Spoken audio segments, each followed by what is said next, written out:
وہ جو وحشی درندے ہیں جو بچوں کے ساتھ زیادتی کرتے ہیں، عورتوں کے ساتھ زیادتی کرتے ہیں، وہ انسان کہلانے کے لائق نہیں ہیں۔ انسانی حقوق کی بات اٹھتی ہے، آوازیں اٹھتی ہیں جی انسانی حقوق کی، تو ان درندوں کے انسانی حقوق نہیں ہوتے، انسانوں کے لیے انسانی حقوق ہوتے ہیں۔ تو ہمیں ان بچوں، بچیوں، عورتوں کا خیال رکھنا ہے اور سزاؤں کو سخت کرنا ہے۔ اب سزاؤں کو سخت کرنے کی جب بات ہوتی ہے تو اس میں سرعام پھانسی جو ہے وہ اولین ترجیح ہے۔ اس میں کنسنسس پیدا کیا جائے گا، اور پہلے بھی اس پہ بات ہوئی سرعام پھانسی کے اوپر نشان عبرت بنانا چاہیے، لیکن ظاہر ہے اس میں انٹرنیشنل بھی کچھ قواعد و ضوابط ہیں جن کے ساتھ ہم آہنگی ہوتی ہے، اس پہ بھی ڈیبیٹ ہوئی۔ تو کم از کم پھر اگر سزائے جو پھانسی کی سزا، سرعام پھانسی کی سزا اگر نہیں ہوتی تو ہمیں کیسٹریشن کی طرف جانا ہوگا۔ تو یہ اب اس پہ کنسنسس پیدا کرنا ہے، اور سارے پارلیمنٹیرینز، مختلف پارٹیز کے پارلیمنٹیرینز جو ہیں وہ پرائم منسٹر عمران خان کے اس آئیڈیا کے ساتھ وہ ہم آہنگ ہیں، اور وہ بھی اس میں ساتھ دیں گے کہ جو کیسٹریشن ہے اس کی طرف جائیں۔ ان وحشی درندوں کی یہ صلاحیت ہی ختم کر دی جائے۔ سب سے امپورٹنٹ چیز سزائیں، دوسری امپورٹنٹ چیز ان کو کنوکشن ہو، کنوکشن ریٹ آپ کا 100% ہو، ٹرائل میں تیزی ہو، پروسیکیوشن میں تیزی ہو، اور پھر نشان عبرت۔ تو یہ سپرٹ ہے ان ترامیم کا جو قانون کے اندر ترمیم کی جائے گی اس حوالے سے۔ تو اس پہ آج سے ہم رائے عامہ جو ہے اسٹیبلش کر رہے ہیں، پوری قوم اس کے ساتھ ہے، پوری قوم کی یہ آواز ہے۔ آئے دن ہم دیکھ رہے ہیں زیادتی کے رپورٹڈ واقعات، یہ وہ واقعات ہیں جو رپورٹ ہو جاتے ہیں، بہت سے واقعات ہوتے ہیں جو رپورٹ ہی نہیں ہوتے۔ تو کہنے کا مقصد یہ ہے کہ آئے دن یہ زیادتی کے واقعات بڑھ رہے ہیں، ان کو روکنے کے لیے یہ بہت ہی امپورٹنٹ لیجسلیشن ہے جو ہمیں کرنا ضروری ہے۔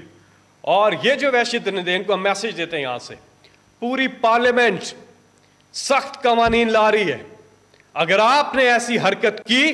یا سوچا بھی تو آپ کے ساتھ وہ ہوگا کہ آپ کی نسلیں یاد رکھیں گی۔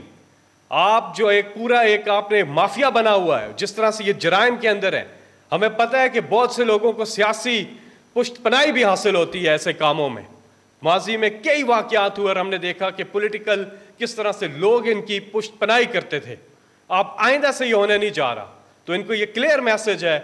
کہ ان کے ساتھ وہ ہوگا کہ یہ یاد رکھیں گے، یہ باز رہیں۔ ہم قوانین کو بھی سخت کر رہے ہیں، پروسیکیوشن کو بھی سخت کر رہے ہیں، یہ پورا سسٹم ہم جو ہے اس کو ٹھیک کرنے کے لیے جا رہے ہیں۔ سپیڈی جسٹس،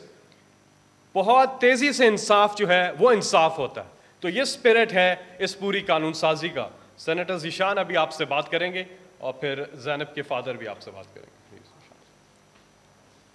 بسم اللہ الرحمن الرحیم۔ بڑی مہربانی، سینیٹر فیصل صاحب بھی کھڑے ہیں اور زینب کے فادر بھی کھڑے ہیں۔ جس طرح سینیٹر فیصل نے جی واضح طور پہ یہ بات کی ہے کہ قانون سازی میں جو ہے تو دو ضروری چیزیں ہیں، ایک وہ جو کہ کیسز رپورٹ ہوتے ہیں اور ان کے اوپر پھر کیا ایکشن لیا جاتا ہے قانون کے ذریعے، اور دوسری وہ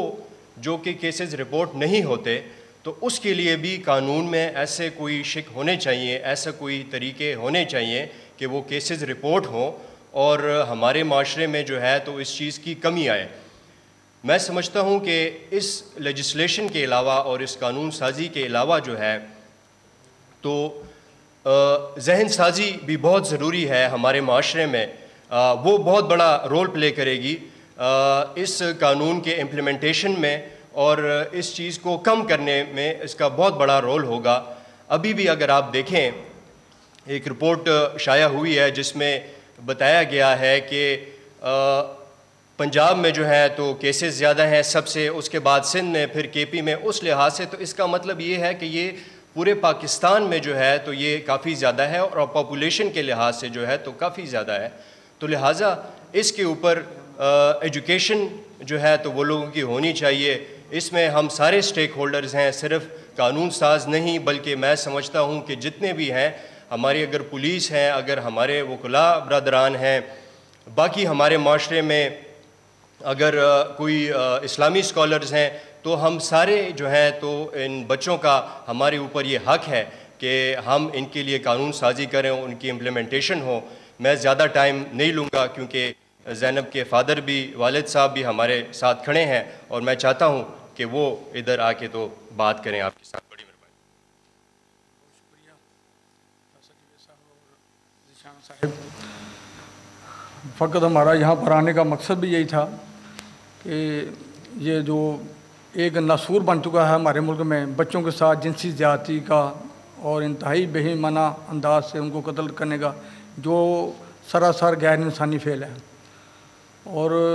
ہمارے یہاں پر کچھ این جی او بعض لوگ ان کے حق میں آواز اٹھاتے ہیں کہ یہ انسانی حقوق ہے، ان کی وائلیشن ہے۔ تو ابھی وہی فیصل جوید صاحب بھی بات کر رہے تھے کہ انسانی حقوق انسانوں کے لیے ہوتے ہیں، اور یہ جو لوگ درندے اس طرح کے فیل کر رہے ہیں وہ تو انسان کے لانے کے قابل ہی نہیں ہے، اور جن کے ساتھ اتنا بڑا ظلم ہو جاتا ہے، زیادتی ہوتی ہے، کیا وہ انسانی ہے؟ اور غیر انسانی فعل کر کے ان کے ساتھ تشدد، زیادتی، اور اس کے بعد ان کو جو قتل کیا جاتا ہے، اس کے پیچھے پتہ نہیں کیا کیا عوامل ان کے کار فرما ہے، جس میں ایک انڈیکیشن ہے جو چائلڈ پورنوگرافی کی بھی، یہ ڈارک ویب سائٹ پر بھی ہے۔ تو میں یہاں پر یہ بھی اپنی موجودہ گورنمنٹ سے، حکومت سے یہ مطالبہ کروں گا کہ ایسی ٹیکنالوجی موجود ہے کہ جو ڈارک ویب سائٹ ہیں جن پر چائلڈ پورنوگرافی کی فلمیں وغیرہ چلتی ہیں، ان کو بین کیا جائے، تاکہ اس کی وجہ سے جو بچے ظلم زیادتی کا شکار ہوتے ہیں کم کم وہ بچے محفوظ ہو سکیں۔ اور اس کے علاوہ یہ جو زینب،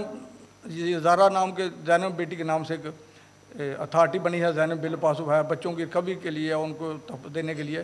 اس پر بھی ہم سارے ان کے ساتھ مل کے فوکس کر رہے ہیں کہ اس پر باقاعدہ ایک پراپر اتھارٹی قائم کی جائے، مرکز میں بھی اور چاروں صوبوں میں بھی، اور اس پر ایز سون ایز امپلیمنٹ ہو، تاکہ بچوں کو جو رائے روز بڑھتے ہوئے واقعات ہیں، یہ ایک انتہائی کیا ہے ہمارے لیے، یہ ایک کرب اور تکلیف دہ سلسلہ بن گیا ہے، کوئی دن خالی نہیں جاتا، 8-10 واقعات جو ہے نا وہ رپورٹ ہو رہے ہیں اس طرح ایوریج جو ہیں۔ تو اس سلسلے میں یہاں پر آنے کا یہ مقصد ہے کہ ہم رائے عامہ ہموار کریں، جتنی بھی ہماری پارلیمنٹ میں سیاسی پارٹی موجود ہیں ان سب سے مل کر، چونکہ یہ میں سمجھتا ہوں پوری پارلیمنٹ کا اجتماعی مسئلہ ہے، بچے بچیاں سانجھ ہوتے ہیں، تو ان کے تحفظ کے لیے سارے مل کر ایک متفقہ جامعہ جو ہے نا لائحہ عمل تیار کیا جائے بغیر کسی قسم کی سیاست سے، اور ہماری قوم کا جو پاکستان کا میں سمجھتا ہوں یہ بچے ہمارے پاکستان کا فیوچر ہیں، ان کو جو ہے ان کا مستقبل محفوظ بنانے کے لیے اس پر کام کیا جائے، اور ساتھ ساتھ ہمارا جو یہاں پر جب جو واقعہ ہو جاتا ہے کسی مظلوم خاندان کے ساتھ، ان کا بچہ یا بچی ٹارگٹ ہوتا ہے، آگے جو ہمارا پروسیجر ہے، تفتیش کا نظام ہے، اس کے بعد پروسیکیوشن وغیرہ ہے، اس میں بھی بہت زیادہ ٹائم صرف ہوتا ہے۔ یہ اس پر بھی ان سے بہت ساری بات جاری ہے بھائی، جو بھی اس میں قانونی حکم ہے جو اس کو دور کیا جائے، اور سپیڈی ٹرائل ہوں، اور آگے عدالتوں میں وہ سپیڈی جو ہے نا جسٹس ہو، تاکہ ان کو کم سے کم مدت میں نا وہ سزا ملے۔ ایک مثال کے طور پر جب ایک مجرم پکڑا جاتا ہے، جب وہ پکڑا گیا، وہ مان بھی گیا، اس کے ڈی این اے بھی میچ کر گیا، ڈی این اے ایسی وٹنس ہے جس کو دنیا کی کوئی طاقت جٹلا نہیں سکتی، تو میں سمجھتا ہوں اس کے بعد میکسیمم 1 منتھ میں اس کی سزا پر عمل درآمد ہونا چاہیے۔ اور یہ جو اس پر پارلیمنٹ کی کو ہم کہیں کہ جتنی بھی جلدی ہو سکے قانون سازی کریں، ہم جب مجرم کو جتنی جلدی سزا ملے گی تو ہماری جرائم کی ریشو اتنی جلدی کم ہوگی۔ اور ساتھ ساتھ ایک میں فردر یہ بات کروں گا کہ پارلیمنٹ کو بھی، ہماری حکومت کو اور تمام پارلیمنٹ اور سینیٹ کو بھی اپیل کروں گا کہ پچھلے 5-10 سال سے بچوں کے ہمارے پورے پاکستان کی عدالتوں میں زیادتی اور قتل کے کیس کافی پینڈنگ پڑے ہوئے ہیں، اور اس پر بھی یہ توجہ کریں، کوئی آئینی ترمیم لائیں کہ عدالتیں جو ہے نا ان کو یہ باقاعدہ ترمیم کر کے وہ باور کرائیں کہ جو پینڈنگ جتنے بھی بچوں کی چائلڈ ابیوز کے واقعات ہیں ان پر ودن 3 منتھ فائنڈنگ آنی چاہیے، جب تک مجرم کو سزا نہیں ملے گی جرائم نہیں کنٹرول ہوگے۔ تو یہ بھی بڑا ایک المیہ ہے ہمارے لیے کہ جو مجرم ہے وہ عدالتوں یا تو گورنمنٹ کے مہمان ہیں یا وہ باہر دناتے پھرتے ہیں، اور مظلوم جو خاندان ہے وہ بیچارے تھک کر کے بیٹھ جاتے ہیں، وہ عدالتوں کا فیس نہیں کر سکتے، اور اس کا نتیجہ یہ نکلتا ہے جو مجرم ہوتا ہے وہ بآسانی اس کو ریلیف مل جاتا ہے، وہ بری ہو جاتا ہے۔ ہاں جی، بہت شکریہ۔ بہت شکریہ۔